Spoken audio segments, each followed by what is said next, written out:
Welcome. This is ARC 2702, Lecture 1, covering Chapter 13 of your text from the time period of 1700 to 1750. During the 16th century, as the various strains of Protestantism developed, a critical position emerged about architectural design. The Calvinists and Lutherans abjured the showiness and theatricality of Catholic churches in favor of austere, undecorated buildings. By the 1700s, the facades of the houses of wealthy Dutch merchants lining the city's major canals conformed to an obvious code of republican moderation, by which everyone seemed equally well off. The unpretentious exteriors, however, often concealed luxuriously appointed interiors. Naarden, the Netherlands, a fortress town by Baron Menno van Cohorn, circa 1700. This is the plan of Amsterdam, plan of the city by Homans, circa 1717. This is the ideal plan of a Dutch town by Simon Steven, 1590. Notice the discrepancies or the differences between the plan for Amsterdam and this Dutch plan that was over 100 years earlier. New Kirk, showing whitewashed interior and wooden pulpit with sounding board, painting by Emmanuel de Witt, 1657. Another building in Amsterdam, Oosterkerk, by Daniel Stalpert, 1670. Several plan iterations of different Protestant churches, the first one being in Paris, Temple of Charenton by Solomon de Brosse, circa 1623. That's number 2 is in Amsterdam, Nuderkerk, Hendrik de Keyser, circa 1620. The third, being in Amsterdam again, Oosterkerk by Daniel Stalpert, circa 1670. The fourth, Amsterdam Lutheran Church, Adrian Dortzman, circa 1682. The fifth, at the bottom center, London, St. Stephen Walbrook by Christopher Wren, circa 1680. And the final, bottom right corner, London, St. Martin in the Fields by J. Gibbs, circa 1721. Another painting, this one is the Portuguese Synagogue by Stalpert, 1671, circa. A painting by Emmanuel de Witt, 1681. The small, predominantly Protestant country of the Netherlands emerged with a political system derived from the merchant communes, a republic composed of a federation of 7 provinces. Earlier we mentioned the republic, unadorned, equally well-off exteriors. This is depicted here by the row houses and gables of the late 17th century. The Hague in the Netherlands, Mauritius Jacob van Kampen, circa 1633. And then again in Amsterdam, Stadhuis maybe, later the Royal Palace by Van Kampen again, circa 1648 to 1668. The Burgerzaal. Previous to Christopher Wren, the most successful classical projects came from the hand of Inigo Jones. This is the Queen's House, and this is in Wren's London after the Great Fire. Another depiction of London, this is the Covent Garden by Inigo Jones, aforementioned predecessor to Christopher Wren, circa 1630s. And then Christopher Wren's unexecuted plan, circa 1667. Wren, a polymath with wide interests, began his career as a professor of astronomy at Oxford, but acquired greater prominence as a designer after the Great Fire of London in 1666. This monument designed to represent or in memory of the Great Fire. Wren recast the idea of the Gothic spire using classical details assembled idiosyncratically. This steeple of Saint Mary le Beau. The plan of St. Stephen influenced Wren's Greek cross scheme in the second project for St. Paul's. St. Stephen's interior with the ornate dome and Corinthian columns. London, St. Paul's Cathedral, Wren and others, circa 1680 through 1710. This is a cross-section of that same cathedral. Actually, Anthony Ashley Cooper, the third Earl of Shaftesbury, objected to the complex style of Wren and his followers, advocating a simpler style to represent the Protestant and anti-French tendency. As frequently occurred in the arts, however, categories based on ideology became easily blurred, and the precepts of Palladio influenced the followers of Wren as much as Wren's ideas infiltrated the work of English Palladians. The Chelsea Hospital for soldiers in the west and the Greenwich Hospital for sailors in the east resulted in the grandest formal landscapes in all of 17th century England.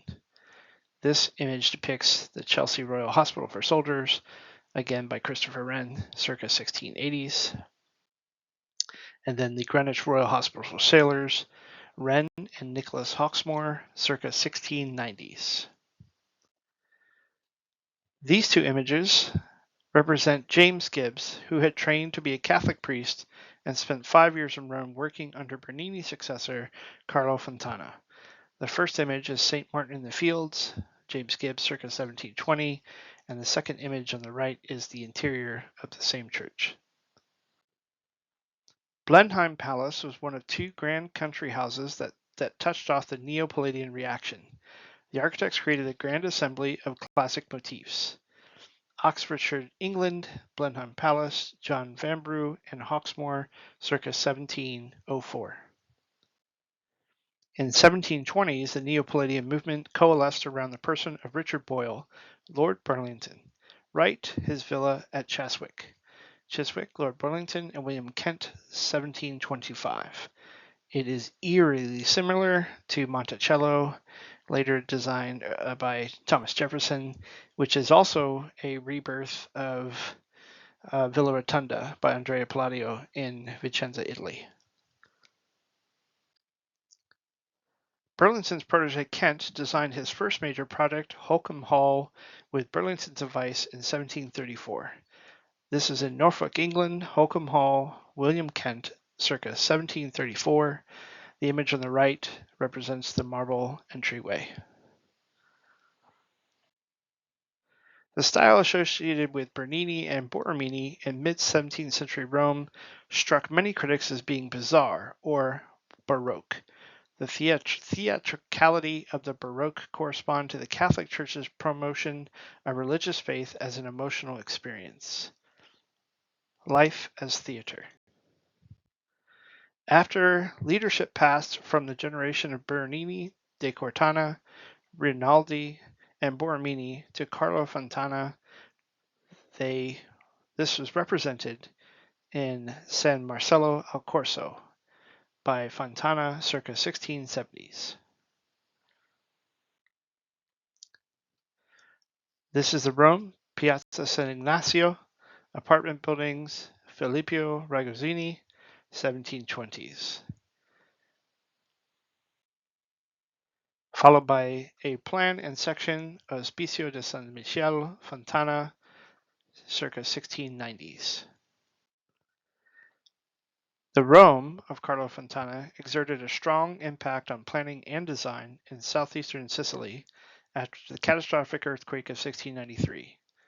This is the Duomo designed by Vaccarini in Sicily, or Catania, Sicily, in 1736. In Ragusa and Modica, Gagliardi built his two most memorable works, both devoted to San Giorgio. This one is Modica, Sicily, Church of San Giorgio, Rosario, Gagliardi, circa 1740s. The most accomplished of Carlo Fontana's students, Filippo Juvara, birth 1678, death 1736, came from Sicily and gained an international reputation. This image on the left is the Palazzo Stupinini by Filippo Juvara, circa 1720s, and the plan representing this palazzo showing the main hall as a domed oval intersected by the X-shaped configuration of the rooms. Caserta, Italy, Luigi Vanvitelli's engraving of La Regia, built as the court residence for the King of Naples, circa 1750s. Luigi Vanvitelli designed the royal palace for the King of Naples, as we saw in the previous image. This is the La Regia Fountain of Endymion at the base of Cascades. Vanvitelli designed this in circa 1750s. While local variations of Baroque style emerged throughout Central Europe, Italian designers exercised enormous influence. In this case, depicted in the photography is in Dresden, Germany, Frauenkirch by George Barr, circa 1720s, destroyed in World War II and reconstructed in 2002.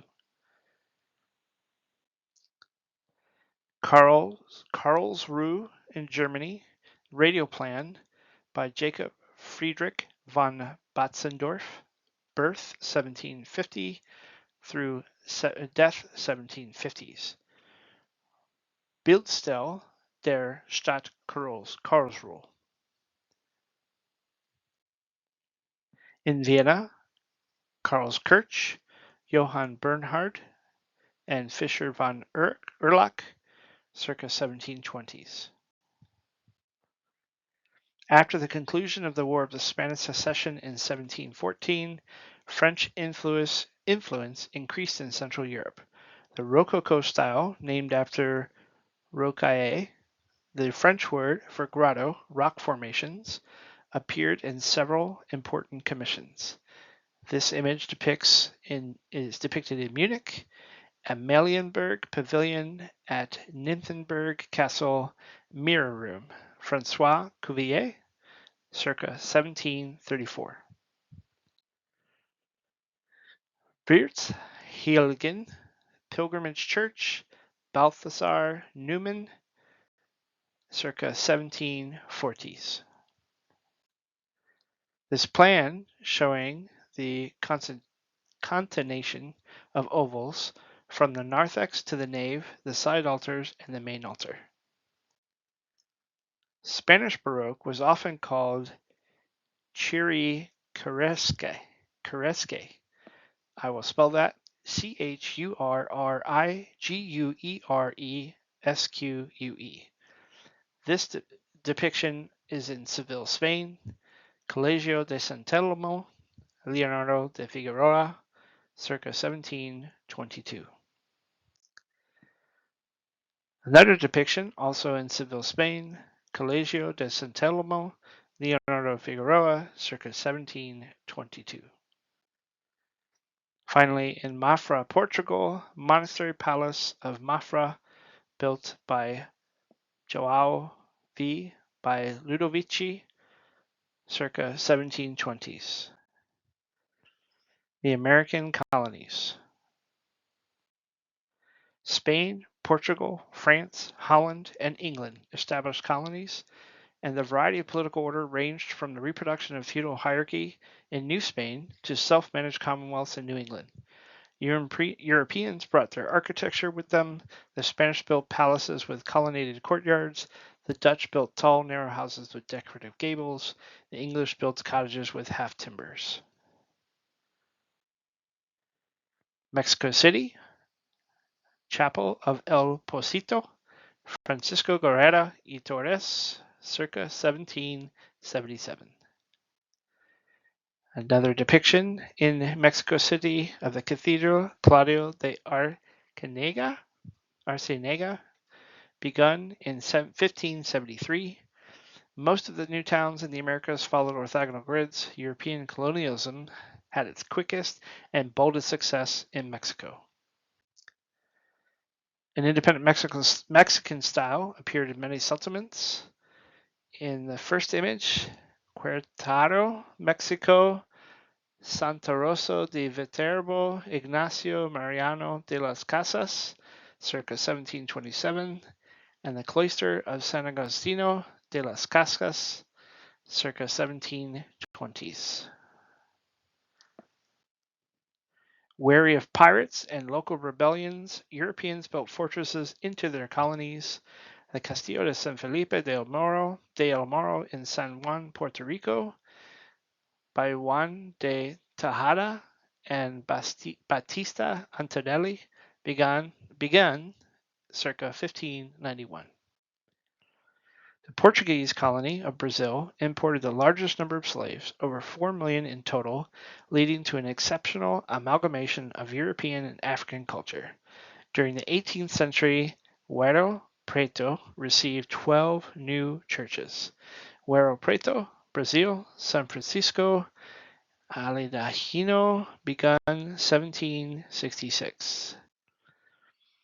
Williamsburg, Virginia, reconstructed Governor's Palace circa 1700. City plan attributed to Governor Nicholson circa 1698. Stafford Hall in Virginia, plantation house built for Governor Thomas Lee circa 1730s. Charleston, South Carolina, Magnolia Plantation, slave houses, mid-18th century. Savannah, Georgia, view of the city, Peter Gordon, circa 1734. Louisiana, Parlange Plantation, built for French nobleman Vincent de Tournant, circa 1750s. Colonial America, 2 Puritan towns based on a grid.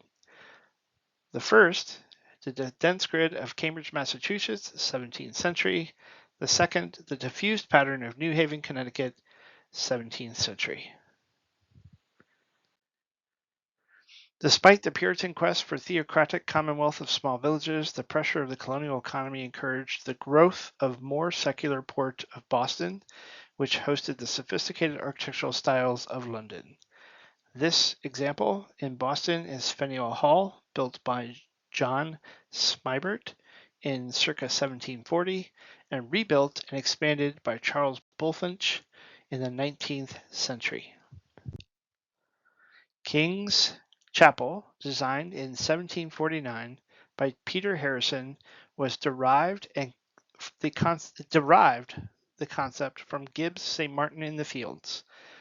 This is the depiction of that chapel as it exists today in circa 1749. Philadelphia, William Penn's plan, drawn by Thomas Home, late 17th century, from Lober, Ordinances of the City of Philadelphia, 1812. The prominent Quaker statesman William Penn, birth 1644, death 1718, planted his model city of Philadelphia in 1681. Robert Smith designed Carpenter's Hall, represented here.